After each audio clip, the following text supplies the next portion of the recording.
hãy luôn nhân dấu còn lại cuộc đời là một chuyện tình ta với bao hiền ca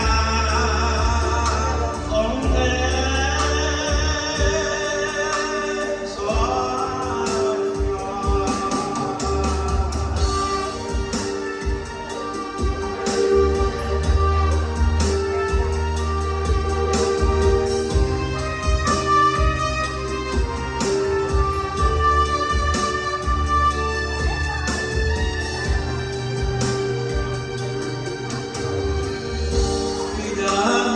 Tiếng ca một lòng yêu phương xa, em hãy ngước mắt lên vui nhìn trời xa quê ta.